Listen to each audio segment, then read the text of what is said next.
Halo semuanya, nama gue Timothy. Di sini gue mau ceritain perjalanan hidup gue di umur 23 tahun. Sebelum video ini mulai, mungkin banyak dari kalian yang masih nggak percaya atau skeptis, masa sih? Jadi kita putar dulu ya klip dari partner gue. Timothy masih sangat muda, tapi dengan teknik belajar kripto, dia kaya raya. Dia baru invest 200 miliar, anak muda. Saat gue masih sangat kecil ya, gue itu punya beberapa hobi. Hobi gue itu main game, main basket, dan nyari duit.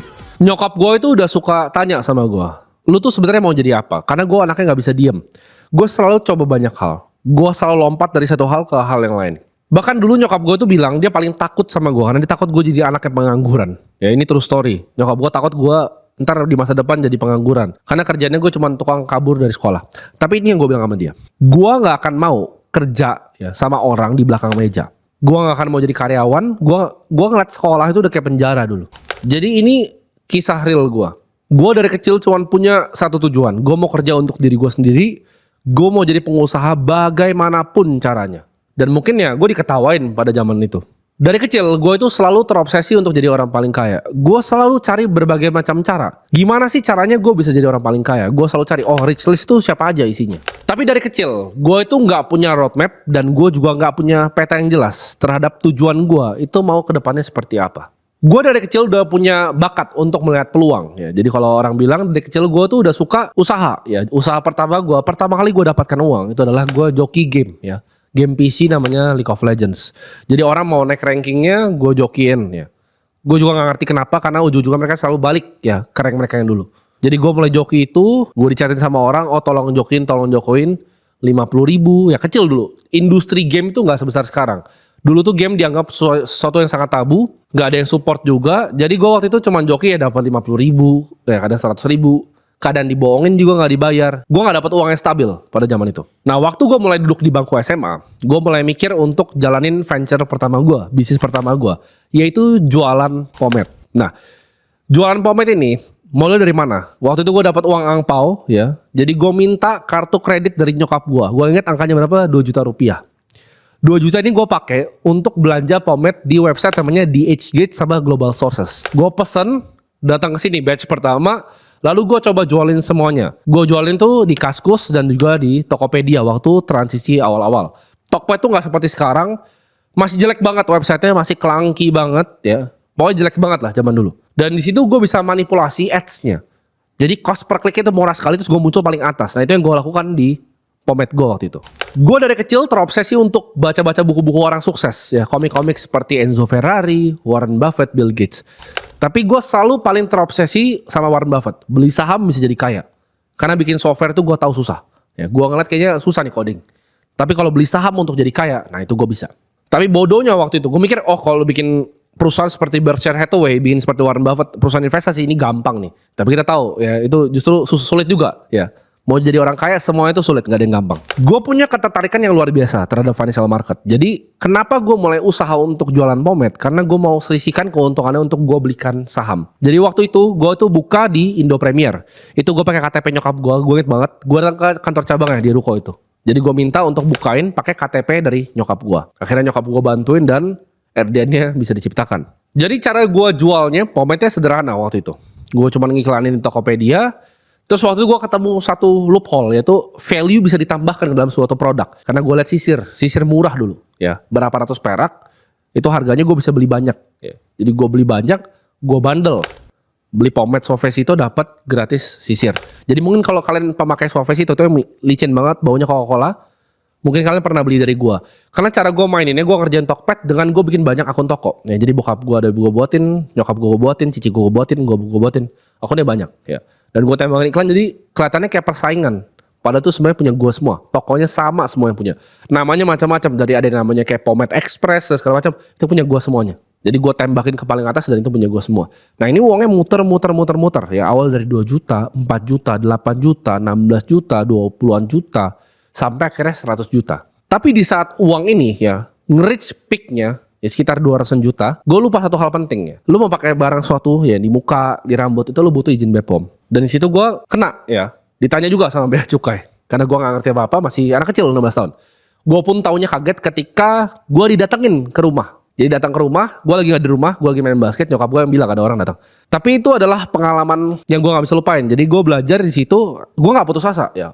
Orang lain mungkin di posisi gue, anak 16 tahun bikin 200 juta diambil semua. Gue inget banget yang gue bilang gini, saya tidak mampu bayar, tapi kalau mau diambil barangnya, lu pakai untuk kantor lo aja. Itu gue inget banget. Gue ngomong kayak gitu. Gue masih kecil 16 tahun, gue bilang, lu pakai buat kantor lo aja biar rambutnya licin satu kantor. Gue gak minta barangnya, lu ambil inventory gue sana. Karena gue gak ngerti juga. Dan waktu itu bodohnya gue kira adalah uang bisnis adalah uang gue. Jadi udah beberapa gue sisihin jadi sepatu, ya sepatu basket segala macam. Gue beliin dari sana. Jadi uang yang gue putar pertama kali itu hilang semua. Nah orang biasanya putus asa sini, tapi gue nggak putus asa. Ya, gue mulai ke venture gue yang selanjutnya. Gue cari kesempatan lagi. Karena awalnya gini. Kenapa awalnya gue ke Pomade? Karena gue dulu belajar dropshipping. Tapi dropship gue nggak pernah jalan gitu. Jadi akhirnya gue pikir gue harus punya produk ya. Karena shippingnya terlalu lama. Kalau misalnya harus dari sini baru di shipping gitu. Jadi gue aja yang jual di Indo. Karena kalau gue dropship gue mesti nunggu dari Cina ke sini. Itu terlalu lama dan gak pernah works dan gak pernah jalan. Jadi yang gue lakukan adalah gue cari barangnya ya. Gue ketemu sedotan stainless ya. Jadi sedotan stainless ini adalah produk kedua gue yang akhirnya lebih laku dibanding produk pomade gue. Nah gue menemukan inovasi di sedotan stainless ini. Awalnya gue coba jualin ke kafe-kafe. Tapi seperti kalian tahu, ketika gue masuk ke sebuah kafe itu pasti nggak ada ownernya di sana. Ya gue tolol juga dulu, gue kafe-kafe ketemunya baristanya. Ketika gue ketemu baristanya, gue tawarin, dia bilang, oh mereka nolaknya polite itu. Mereka nolaknya ya udah ini kita nggak bisa bikin keputusan. Coba panggil manajer juga nggak bisa ngapain gitu. Tapi intinya nggak ada yang mau sedotan gue ya. Semua di Gading Serpong, semua di Dalam Sutra nggak ada yang peduli sama sedotan gue. Lalu gue liat inovasi di sana. Gue liat inovasi di mana kalau lu pakai sedotan stainless yang biasa, lu tusuk ke boba itu susah. Tapi ujungnya itu gue bikin sedemikian rupa, angle-nya ditusuk itu bisa masuk. Nggak bisa nusuk manusia tapi cukup untuk nusuk boba. Dan itu jadi trending hits. Jadi spesialis. Gue bukan yang tipis-tipis tapi yang tebel buat boba ya. Nah sedotan yang buat boba ini itu gue pasarin. Di situ gue mulai belajar tentang yang namanya Facebook Ads. Zaman itu nggak ada yang ngerti ya. 2016, 2017 semua orang tolol. Nggak ada yang ngerti gimana caranya pakai Facebook Ads. Di situ gue eksploitasi ya ketidakngertian orang Indonesia terhadap Facebook Ads. Gue pakai iklan kura-kura ya kan. Kalau lu mau selamatin kura-kura yang terdampar di pinggir pantai ini, beli sedotan gue. Turns out laku keras ya. Gue jualan sedotan itu sampai ratusan juta. Per bulan gue bisa dapetin 20-30 juta bersih net free cash flow. Nah dari sini gue mulai dapat uang untuk gue tabungin ke saham. Saham yang pertama gue beli itu saham BCA. Karena waktu itu gue belajar tentang value investing. Gue inget gue baca bukunya Peter Lynch ya, One Up on Wall Street. Kalau lu adalah investor retail, lu bisa datang ke suatu toko untuk lihat bahwa perusahaan itu ada yang beneran pakai atau enggak. Nah dari situ gue mulai gitu. Gue mulai untuk journey gue di saham. Karena selama ini dari awal Pomade gue udah sisihin. Pas gue punya jualan sedotan, uangnya mulai lebih banyak untuk gue mainin ke saham. Dari situ bisnis gue grow, portofolio gue grow ya. Sampai akhirnya suatu ketika gue mikir, kayaknya kalau gue bisa jualan sedotan, gue bisa bantu orang jualan barang dia. Karena menurut gue sedotan stainless tuh barang sampah banget. Gue gak pernah pakai. Ya, gue jualan aja gue gak pernah pakai. Karena menurut gue bego aja orang bawa tusuk itu bersih-bersihin, akhirnya gak ada yang pakai kan sekarang. Tapi orang mau karena iklan kura-kura gue terdampar di pinggir pantai. Nah itu gue belajar apa? Gue bisa ngiklanin barang yang menurut gue gak pernah pakai. Gue bisa ngiklanin barang yang beneran bagus. Jadi gue mulai dapat beberapa klien ya, dari konveksi, perusahaan-perusahaan kecil sampai startup. Nah itu jadi klien-klien gue di agency. Mereka bayar berapa? Mereka bayar 7 juta. Yang gue tawarin apa? Simpel. Kalian mungkin mikir, gimana caranya anak kecil convince owner itu mau? Gue datang mereka, gue bilang gini, kalau omset lu gak double, lu gak usah bayar gue. Iklannya gue yang talangin. Lu bayar gue 7 juta sebulan. Nah mereka semuanya agree, karena gak ada resiko. Duit iklannya gue yang talangin, omsetnya kalau gak double gak usah bayar. Enak banget kan? Karena gue tahu pasti double. Gue liat funnelnya. Mereka dari Instagram langsung ke WhatsApp gitu. Tolol nih orangnya. Instagram yang gue buatin, gue Facebook adsin, gue lempar baru ke WhatsApp. Jadi mereka di chatnya misalnya 2 dalam seminggu, di chatnya sekarang 20 sehari. Ya omsetnya 2 kali, 3 kali, 4 kali, 5 kali. Terbang langsung. Happy banget. Mereka refer ke teman-temannya. Nah jadi teman-teman mereka ini yang akhirnya jadi base customer gue. Gue punya 11 sampai 12 waktu itu klien. Itu gue dapat bersih ya sebulan. Jadi ada yang 7 juta, ada yang 5,5. Ranging sekitar 70 juta sebulan. Itu gue udah kayak merasa orang paling kaya di dunia. Itu 2018, gue umur 18 tahun, punya income 70 sampai 80 juta. Itu gue cuman bayar anak-anak di UMN 500 ribu itu waktu itu, gue ingat banget. Jadi buat misalnya kerjaan video ini gue 500 ribu, project-projectan gitu. Tapi gue dapetin ya kira-kira bersih 70-80 juta. Nah itu venture pertama gue yang gue dapet taste of real money ya, yaitu Facebook Ads Marketing Agency. Spesifik di Facebook Ads, karena gue gak mainin ads yang lain, gue cuma jago di Facebook waktu itu. Sambil gue jalanin venture gue ya, gue tuh kalau di bisnis, gue tuh fokus di momentum. Ayo ini bisa apa, bisa cepat. Tapi di investasi gue tuh sabar sekali orangnya. Karena gue belajar dari si kakek Warren Buffett. Jadi gue sabar tuh nabungin saham BCA. Waktu itu gue udah mulai belajar lebih dalam. Gue belajarin tentang discounted cash flow. Caranya analisa perusahaan seperti apa. Oh ternyata saham tuh ada perusahaannya, bukan cuma tarik-tarik garis. Oh cara hitungnya perusahaannya seperti apa. Anggaplah ada mesin. Mesin bisa keluarin lu 1 juta setiap tahun. Pertanyaannya sekarang, harga mesinnya berapa? Nah itu paling basic tuh. Nah lu ngerti gak tuh cara ngitungnya? Sederhana. 1 juta, tahun depan misalnya inflasinya 5%, nextnya berarti jadi berapa? Turun kan? Jadi 995 ribu gitu. Terus turun terus ke bawah. Sampai angkanya 0, ya lu tambahin semua itu harga mesinnya. Jadi itu discounted cash flow, simple. Cara memprediksi arus kas masa depan sebuah perusahaan. Karena perusahaan tuh mesin cetak uang. Dari situ gue belajar tuh. Gue beli saham pertama gue BRPT tahun 2017 waktu itu. Harganya 400 perak, terbang sampai 1.300-an. Nah itu gue dapat jackpot uangnya kali 3. Wah ini gue orang jagoan nih saham kan. Gue mainin terus saham sampai selanjutnya. Nah during this time, gue itu kenal kripto sebenarnya udah lama dari komunitas game. Gue pernah dengar tentang Bitcoin ya. Jadi anak-anak yang dulu main game-game tembak-tembakan itu pasti tahu tentang Bitcoin. Ya mungkin kalian ada udah punya Bitcoin, kalian tukerin buat senjata-senjata tolol tuh, ya kan. Jadi gue dengarnya dari komunitas game, karena dulu game gue tuh League of Legends tuh dibikinnya di Garena. Jadi gue tuh dengar dari anak-anak di komunitas bahwa ada yang namanya Bitcoin. Di situ gue mulai daftar tahun 2015-2016. Tapi gue nggak punya duit, kayak kalian tahu dengan cerita gue tadi. Gue nggak punya duit back then. Gue baru masuknya tuh 2017 FOMO-nya. Jadi waktu itu gue sempat mengesampingkan ya ajaran Warren Buffett 2017 untuk ke kripto. Gue inget banget, modal gue tuh 700 ribu dari kripto. Itu muter sampai luar biasa gede dan hilang semuanya. Hilangnya di mana? Gue masih inget sampai sekarang ya. Gue masuknya di mana? Satu tuh Stellar Lumens XLM. Dulu ya kan sekarang kan Bitcoin, ETH, Solana. Dulu tuh Bitcoin, XRP, XLM. Orang bilang XLM bakal jadi Bitcoin killer. Ini bakal ngalahin Bitcoin ya kan. Nah dari situ gue tahu semua altcoin tuh tai gitu. Karena gue dari dulu udah ngalamin gitu. XLM sama satu lagi IOTA. IOTA tuh dulu top, gue lupa, top 7 kayaknya. Dari 10 market cap dia nomor 7 IOTA. Jadi IOTA itu gue beli ya. Terbang sampai tinggi sekali 2017 Desember, hilang semuanya sampai 0,04. Itu benar-benar luar biasa itu situ gua. Itu gua inget banget itu jam 4 pagi, itu candle-nya gua mesti ngeluarin kayak anak main warnet itu. Karena order booknya dulu gua pakai di Indodax ya, Bitcoin.com itu masih clunky banget. Dan itu gua sampai nggak mood sekolah besoknya. Jadi itu pengalaman gua di kripto dan dari situ sebenarnya gua trauma sama industri kripto. Gua bilang ini scam, ya ini semua scam. Di situ gue liat XLM itu pun terbang sampai 0,7 ya. Jadi XLM itu 0,7, 0,06. Itu benar-benar gue juga habis semua uang di situ. Itu gue all in di 2 altcoin dan semuanya jadi sampah. Di situ gue belajar hal yang sangat berharga. Dan itu narasinya paling bagus. Kalau kalian di zaman itu kalian pasti tahu 2 koin itu tuh yang diomongin semua orang. XLM, XRP dulu udah besar banget ya. XRP itu udah kayak ETH-nya, orang kayak nggak tertarik belinya. Orang maunya belinya XLM sama IOTA. IOTA tuh rising star-nya. Kalau sekarang mungkin IOTA itu bukan kayak Solana. Solana tuh kayak XLM. XLM tuh ibaratnya kayak Solana. IOTA tuh rising star yang kayak top 10, top 12. Terus dia sampai top 7 terus kebanting sampai ke bawah. Dan gak pernah bangun lagi. Di situ gue mulai menyelami lagi value investing. Gue mulai lebih baca-baca bukunya lagi. Benjamin Graham, valuasi, margin of safety. Yang akhirnya gue integrasi ke style gue sekarang. Jadi gue nemuin style investasi gue tuh gak langsung. Ya. Ini evolusi over a long time ya. Lama sekali gue develop style investasi dan trading gue sekarang. Ini berjalan terus ya. Jadi sampai 2019 agency gue tuh masih jalan. Gue udah jadi marketing eksekutif di salah satu startup. Yang namanya Emoji itu kayak Canva buat bagi-bagiin brosur. Gue jadi marketing eksekutif di situ. Gue itu salah satu klien gue juga yang gue service. Dan akhirnya setelah itu 2020 ya. 2019 akhir itu ada berita ya COVID di Wuhan. Itu gue panik. Gue tarik semua duit gue dari market. Ini pure luck ya. Ini pure luck. Gue kalau bilang ini market timing, kadang gue ngomong gitu, tapi to be very honest, tuh gue hoki. Gue keluarin semua kan gue panik ya. Waktu itu kayak nyokap gue udah mau nge-hoarding makanan segala macam. Jadi gue ikutan panik dan gue jual semua barang gue di market. Gue cash ready waktu itu, ya kan? Januari, Februari, Maret itu drop semuanya. Nyungsep semuanya dan ini lockdown. Semua analis ya, lu bisa backtrack ini karena ini kejadian gue pas lagi di rumah gue selalu ngeliat beritanya CNBC. Oh BBRI akan 1900, target rating JP Morgan sini, target rating Morgan Stanley, target rating Goldman Sachs, Credit Suisse di sini.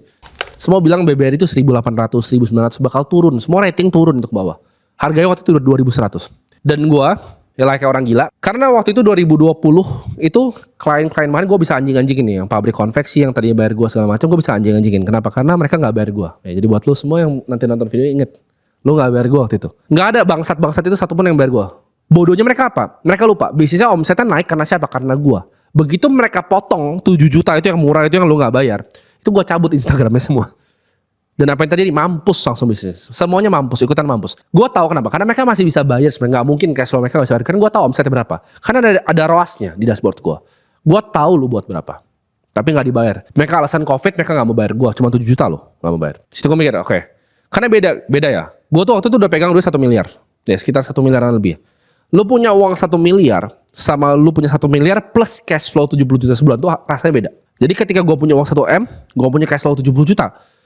Ini gue rasanya ada yang hilang, cash flow-nya hilang gitu. Gue kayak ketakutan dengan 1 M ini. Jadi apa yang gue lakukan ya layaknya anak muda, margin kali 3. Gue kamera aset, gue minta akun margin, gue hajar BRI bar. Nah itu fenomenal dan cerita ini kemana-mana.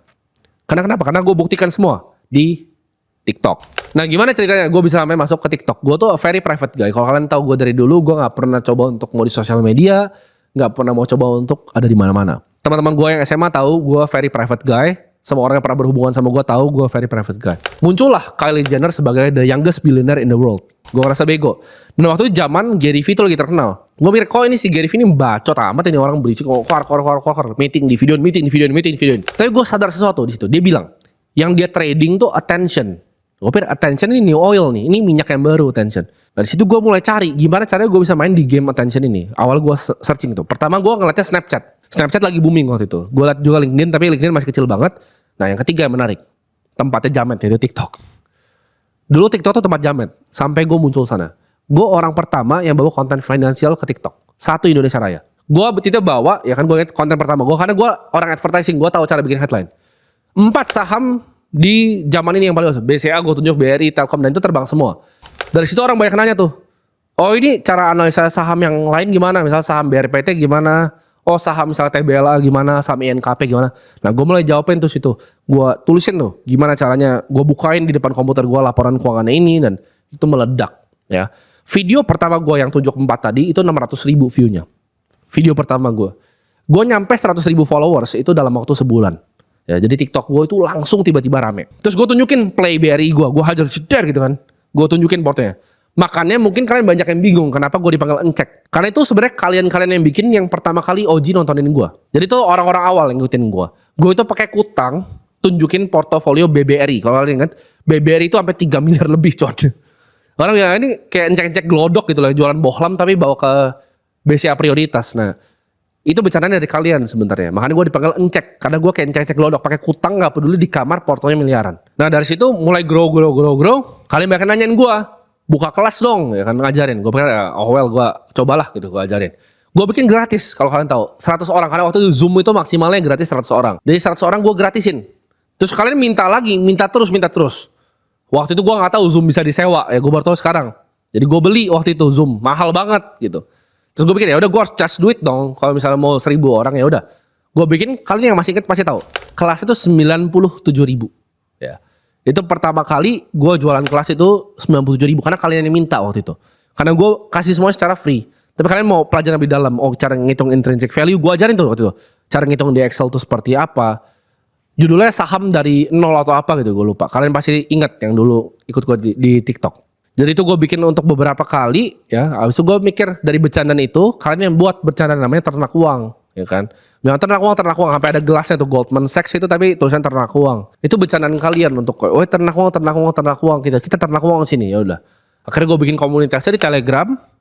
Gue bikin lebih rutin dan gue kontak developer dari Cina. Kena tipu lah gue di sana. Ya karena gue bikin website kena tipu dari sana. Terus waktu itu yang akhirnya jadi partner gue itu ikut kelas gue, bayar kelas gue. Ya dia ikut kelas gue, dia bilang dia mau bantuin bikin website karena dia punya tech agency. Gue ini punya marketing agency. Ya udah akhirnya kita partneran untuk bikin ternak uang ini. Nah singkat cerita ternak uang ini meledak itu sampai 2021 ya kan ada partner baru lagi 2021 awal. Habis itu gue di approach sama salah satu investor ternama lah di dunia namanya Sequoia-nya India. Itu kalau kalian tahu Apple ya HP yang kalian pakai iPhone itu investornya Sequoia telepon untuk minta Zoom meeting mau ngajak gue ke programnya namanya Search. Nah dari situ gue mikir ini opportunity menarik nih, tapi akhirnya intinya nggak jadi. Tapi karena Sequoia yang bikin bellnya, semua venture capital di Indonesia tuh ngincar gua. Ya kayak BRI Venture, suatu BVI, yang besar-besar lah. Selalu ngomongin semua yang besar itu ngincar tentang uang waktu itu. Nah itu boom boom boom, gua ketemu investor dan akhirnya jadi mentor gua, yaitu anak-anak di Jarvis Asset Management, Cicuai, ya Alvin. Itu banyak lah gue belajar dari mereka. Mereka angel investor pertama gue, mereka chip in pertama. Tapi uang itu gak pernah dipakai karena kita very profitable company. Sampai kita bikin deal dengan salah satu investor raksasa di Indonesia. Ya kalian pasti tahu semuanya siapa. Tapi 2022 gue ditampar realita. Ya, gue ditampar realita. Gue scaling terlalu cepat. Karyawannya udah banyak sekali, 100-an orang, 130 ya, Bi? Berapa sih? 130 dulu. Ya, 130. Karyawan gue sampai 130 dulu dan meledak. Ya bukan cuma gue yang meledak, semua meledak. 2022 gue masuk ke LinkedIn top 10 ya. Waktu itu nomor 7. Fastest growing startup di Indonesia. Nomor 7 ya. Itu anak 19 tahun yang bikin startup itu, gue. Itu sampai diakui oleh dunia. Tapi ya Tech Winter makan semuanya. Karena waktu itu interest rate suku bunga terbang. Tuh. Dulu tuh jadi kalian harus paham, interest rate itu 0. Jadi orang cari risky aset. Ketika interest rate terbang di Amerika, semuanya berubah. Ya. Yang terjadi apa? Investor. Jadi kan kalian harus tahu nih, misalnya private equity invest di gua. Mereka invest di company-company banyak lah, ya kan. Yang sayur-sayuran lah semua banyak ini. Tapi private equity ini punya uang dari LP, limited partner. Limited partner ini siapa? Ini orang-orang punya uang besar. Nah, uang besar ini ketika suku bunga melonjak ke atas apa yang mereka lakukan, mereka tarik dari market. Mereka tarik uangnya taruh di treasury. Jadi yang buat resiko investment ini hilang, private equity, venture capital, boom, uangnya hilang. Akibatnya apa? Semua startup winter. Jadi ini kondisi makroekonomi yang nggak ada yang bisa predik. Ini black swan event. Tech winter gedebak semuanya. Dan waktu itu kalian bisa tanya ya karyawan gue yang ada sampai sekarang. Sisa gue gitu. Gue bukan tipe orang yang ketika kapalnya karam gue lompat gitu. Gue lompat keluar. Kalian bisa tanya. Saya sampai videografer masih ada di sini semuanya. Yang sisa yang datang tuh siapa ke kantor? Cuman satu orang, cuman gue. Ya. Karena gue tipe kapten yang jatuh bareng kapalnya. Gue bukan tipe kapten yang kabur. Intinya uang investor itu diinvest sekitar 40M, itu gue balikin 36M, 36M-an. Ini gue pertama kali buka di sini. Kalian mikir, oh ini Timothy bikin rugi investor. Enggak. Semua startup itu enggak ada yang balikin duit investor. Gue ternak uang satu-satunya startup satu Indonesia Raya yang balikin duit investor. Semuanya tuh makan semuanya ke gaji kantong kanan, bikin apa, CMO-nya bikin event, terus bakar-bakar di eventnya, terus dia ngambilin duit dari belakang. Karena mereka semua tahu ini karam. Gue itu bahkan talangin pakai uang gue sendiri, semua gaji karyawannya. Makanya sekarang kalau kalian tahu, itu secara legalitas 100% tuh punya gua. Ya. Karena itu sisa gua. 130-an karyawan itu gua yang lay off. Gua dan sekarang yang jadi Chief Operating Officer di perusahaan gua. Ya. VP of Growth gua waktu itu, namanya Lyle. Kita berdua yang kayak udah sampai sama satu orang HR gua, itu tisu itu udah kayak nih, tisu nih. Tisu. Ya, itu momen terberat hidup gua. Gua balikin duitnya 36M. Jadi kalian pasti kira, oh dia kaya dari jualan kelas ternak uang. Enggak. Terus kalian tanya, kenapa yang lain itu gak ikut chip in? Jawabannya satu, siapa yang mampu bayar karyawannya? Karena gue itu hidup dari trading saham dulu. Gue itu hidup dari trading saham. Ya mereka ada yang dari endorse, gue dari trading saham. Kalau gue waktu itu gak trading saham, gaji gue 0. Ya, kalau gak gue gak bisa balikin duitnya. Jadi kalian harus paham situasi finansial waktu itu. Payroll gue tuh tinggi sekali, miliaran sebulan. Gue harus bayar karyawan semua, bayar sewa semua segala macam. Minimal uangnya tuh udah kena winter. Terus gue mesti balikin duit lagi. Jadi kondisi finansial di ternak uang tuh seperti itu. Dan gue bisa ngomong sini, kenapa? Karena gue ya yang hampir karam sama kapalnya. Yang lainnya lompat gitu, ambil skoci lompat keluar. Ternak uang itu waktu itu terakhir itu sisa 16 karyawan. Berapa? 16. 13, 16 ya. 13, 16 orang itu udah remote lah. Udah setengah offline, setengah online. Udah jadi seperti perusahaan zombie. Dan waktu itu gue dapat kesempatan tuh 2 bulan gue mikir. Lumayan stres juga waktu itu karena gue mesti nge-layoff banyak sekali orang. Mesti ngurusin semuanya, ya. Gue mesti balikin duit 36 miliar. Capital gue itu waktu sekitar kurang dari 20M, ya. Uang yang gue punya dari trading segala macam, gue trading Arto, gue trading Friend, itu sisa 20 miliar. Dan gue waktu itu ketemu Chang Peng Zhao, ya. Dan ini lucu banget. Ini meetingnya, ini di saat meeting lagi mau balikin duit investor, gue di WhatsApp di HP gue, bro lu ke Bali besok. Gue kayak, Bali siapa besok Bali? Sisi mau ketemu. Soalnya B20 dia lagi ke sana. Oh, gue siap.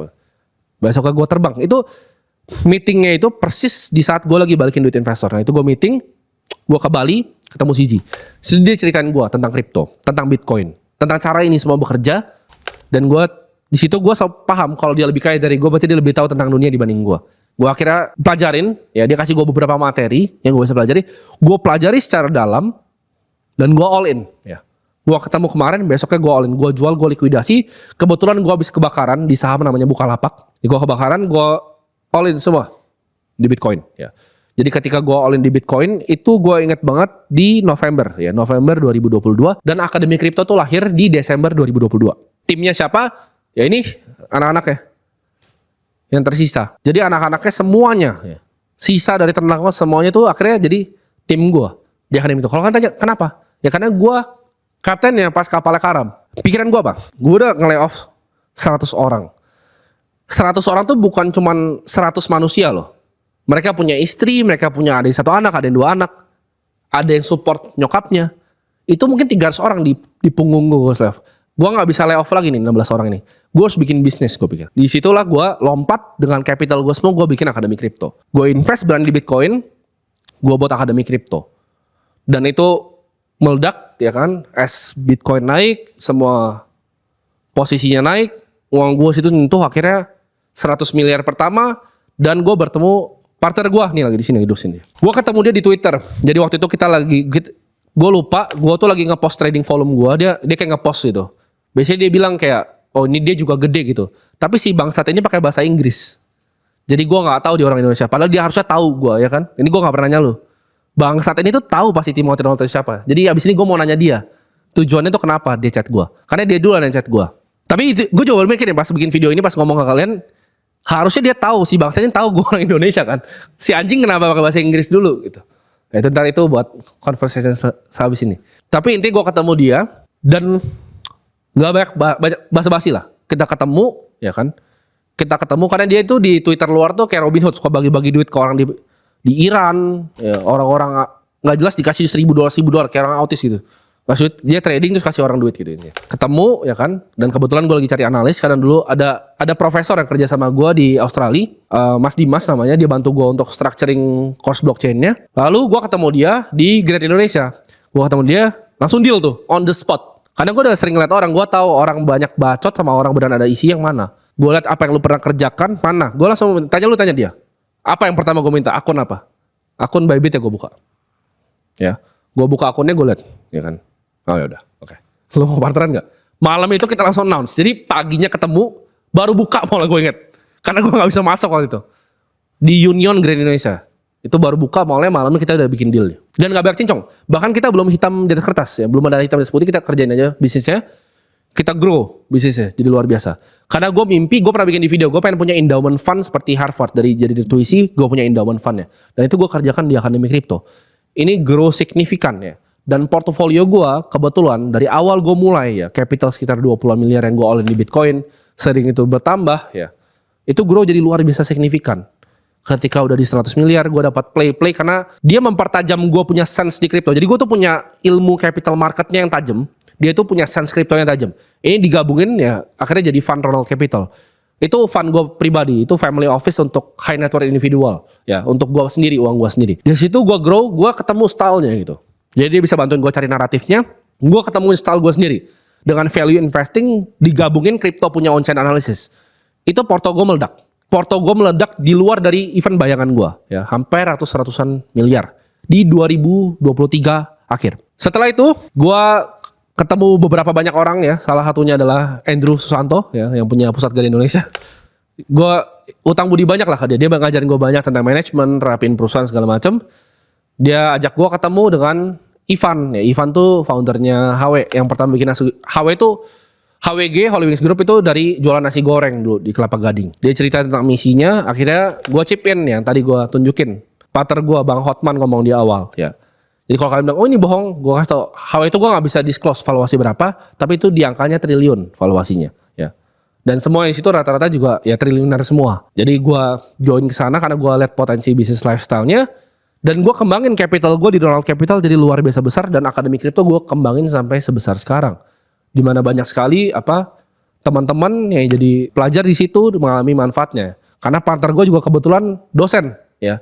Jadi ngajarnya bagus, ngajar lebih bagus dari gue. Dari situ kalau kalian bisa valuasi ya ini baik liquid or non liquid, harusnya kalian dapat rough gambarannya dari apa yang gue jelaskan di sini. Dari pertumbuhan portfolio gue, dari valuasi gue di HWG ya. Dan ini dari anak yang jualan sedotan. Dulu tuh gue ingat banget, gue pulang sekolah itu harus nganterin sedotan ke Jenny. Gue yakin ya, gue datang ke situ. Itu ngkong-ngkong itu masih hafal gue. Karena setiap hari gue naik sepeda nyokap gue udah packingin. Ini datang dari anak yang jualan sedotan ya. Ke Jenny nganterin sampai punya bisnis lifestyle nomor 1 di Indonesia. Ya perjalanannya kira-kira seperti ini. Apakah kalian bisa tiru? Enggak ya. Gue bilang gue emang orangnya udah agak gila dari dulu. Nah pertanyaan kenapa bisa secepat itu? Nggak ada yang percaya. Mungkin mas gue bikin video begini pun sedetail ini gue bongkar dalam-dalamnya pun masih ada yang bilang ini mau bohong ya. Terserah lu lah. Ya terserah lu. Lu ke garasi gue lu tahu mobil gue tuh hampir 100 miliar di bawah situ ya. Jadi terserah lu mau percaya, mau enggak. Ya, gue gak bikin video ini juga untuk percaya. Tapi gue mau menginspirasi kalian yang beberapa yang punya jiwanya seperti gue. Gue pengen kalian tuh punya mentor seperti gue. Karena gue punya mentor, gue sebutin tadi ya. Kayak Cicuai, Alvin dari Jarvis. Mereka tuh kayak sekolah gue waktu. Jadi gue ngerjain ternak uang, gue baru ngerti market tuh kerjanya gimana dari mereka. Mereka kasih tau gue, oh cara bikin deal seperti ini. Crossing barang sekuritas tuh begini. Dulu gue cuma tahu kode-kode sekuritas itu apa, tapi gue nggak tahu siapa di belakangnya. Oh ini punya sini, oh punya sini. Oh gini cara mainnya. Itu gue baru paham. Ya. Andrew juga ngajarin gue banyak ya. Manajemen tuh seperti ini, cara lu pisahin karyawan tuh seperti ini. Ini structure-nya seperti ini, karena dia ribuan karyawannya, udah tahu caranya. Sedangkan gue ngurus karyawan gue yang lebih sedikit ini, gue jadi tahu nih, oh ini cara gini rapinnya. Berhubung skill gue compounding, network gue compounding, uang gue compounding, semuanya makin cepat. Ya, tapi balik lagi, gue gak mulai sebesar ini. Kalian bilang, tapi kan enak modalnya besar. Enggak, gue mulai 2 juta bos. Muter-muter pomade sampai kena bea cukai. Karena lu udah tahu ya, by the time lu di level gue, lu udah tahu feel market. Oh ini mau kesini nih, oh ini barangnya punya sini, ini dia mau begini. Udah tahu, udah ada feelnya di mana, dapat sense-nya gitu. Kalau mau ada apa tahu nelfonnya siapa, networknya udah compounding, skillnya juga udah tahu. Udah paham gitu. Ini adalah bukti dengan cukup ilmu dan orang gila dan gak pernah nyerah. Itu halnya bisa di-achieve. Apakah lu akan bisa punya otak seperti gue? Ya gue rasa enggak, karena kita di-raise dengan beda-beda, mungkin tempat kita beda, ya mungkin bahkan privilege pun beda gitu. Mungkin gue dikasih gizi yang cukup sama nyokap gue dikasih pinjam kartu kreditnya 2 juta. Nyokap gue tuh open minded, orangnya kasih gue KTP-nya untuk dipinjemin di borong Bitcoin gue gitu, bitcoin.co.id. Ya kalau lu bandingin Ivan, Warren Buffett nih tabelnya by age, gue jauh lebih kaya dari Warren Buffett di umur gue. Ya gak tau makanya ke depannya bisa seperti apa. Karena ini menurut gue baru permulaan. Kalian percaya dengan visi yang cukup besar dan action yang sama besarnya. Kalian tanya semua orang di sini, gak ada yang lebih kerja keras dibanding gue. Dari pagi malam. Visi yang gila ditambah action yang gila, itu akan jadi hasil yang luar biasa. Selalu berinvestasi di ilmu, beli buku ya. Jangan takut untuk ambil resiko. Gue ngomong sini karena gue udah nyampe. Gue tahu apa yang kesulitannya.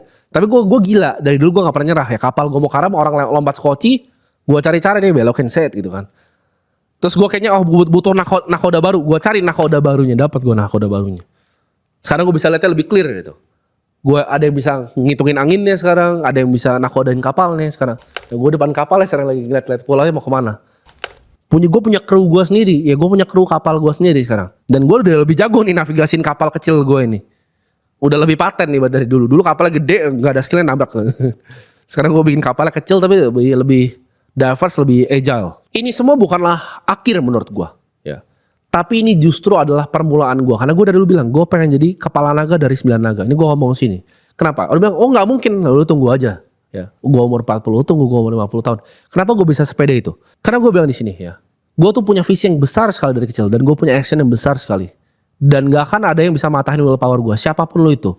Gue tahu akan banyak yang mau coba nyengkat gue gitu kan. Ya mungkin suatu saat gue jatuh ke sengkat itu. Tapi gue gak bakal nyerah. Gue kasih tau lu. Ya, lu mau sengkat gue dari kan ini gue udah naik bukit nih. Bukit gue tuh udah yang licin, udah tangganya tuh dari es ini udah angin kanan kiri. Udah banyak dari lu yang coba lemparin gue tombak ke atas gitu kan. Tapi gue gak bakal nyerah ya. Gue mau jatuh kaki gue kena tombak kepleset gue naik lagi gitu. Karena gue dari dulu begitu. Gue orang yang gak pernah nyerah. I never fucking give up. Kenapa gue bikin video seperti ini sih? Kalau kalian scroll ya 3 tahun lalu, lu bisa lihat gue tuh seperti apa ngomongnya 3 tahun lalu. Karena gue bisa bayangin kalau Warren Buffett itu didokumentasi pikiran dia sendiri overtime lewat video seperti ini. Sekeren apa? Lu nonton ini 20 tahun lagi gitu. Timothy yang dulu cuma punya 1 T gitu. Sekarang misalnya punya 1000 T. Ini gue gak ngayal aja gitu.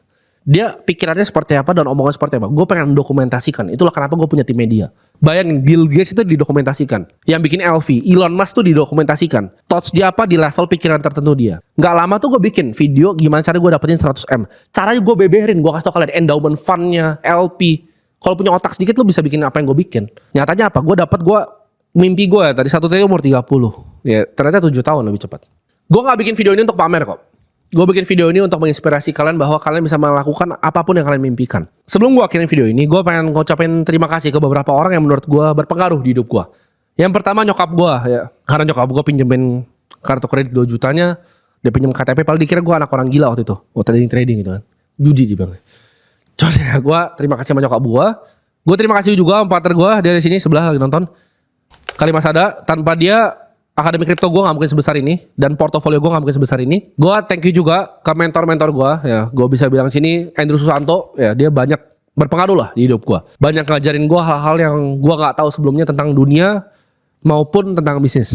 Dan guru gue di market ya, Alvin dan Cicu Ai, thank you juga yang dulu bolehin gue main ke kantor setiap malam. Tiap gue pulang kantor Terlakwang, Jarvis tuh kayak sekolahan gue dulu. Ya gue nanyain, gimana sih cara modeling kayak gini? Oh di Bloomberg tuh liatnya seperti apa sih? Itu gue belajar semua dari mereka. Ya gue rasa tanpa orang-orang yang gue sebut ini, gue gak akan ada di posisi gue sekarang. Dan gue mau terima kasih juga ke mentor terakhir yang gue gak pernah ketemu. Mimpi gue pengen sih bisa ketemu, tapi dia udah ketuaan, yaitu Warren Buffett. Karena basically 90% dari investment style gue tuh lahir dari beliau. Gue mungkin udah nontonin semua video available dia di YouTube. Gue udah baca semua buku yang pernah ditulis tentang dia. Gue udah baca semua annual letternya dari Buffett Partnership. Bahkan dari sebelum Berkshire Hathaway. Gue tahu semuanya ins and out-nya bisnisnya. Lu tanya Berkshire itu posisinya apa aja di tahun berapa, gue masih ingat sampai sekarang. Gue tuh punya ya weird photographic memory of saham gitu. Sampai sekarang. Di market. Gue punya sense-nya. Gue hafal gitu, for sure gitu. BRI sekarang berapa posisinya. Ini kita lagi sekarang di Alam Sutra syutingnya. Gue tahu market cap-nya 2,6 triliun ya. Total asetnya itu ada 22T, itu gue hafal di luar kepala sampai sekarang. Karena gue pelajarin Warren Buffett dan gue pahamin cara dia berpikir seperti apa. Jadi gue mau ngomong sini semua kalian, ini bukan akhir. Gue baru mulai dan dalam waktu ya mungkin 30-50 tahun, gue akan jadi orang paling kaya di Indonesia nomor 1.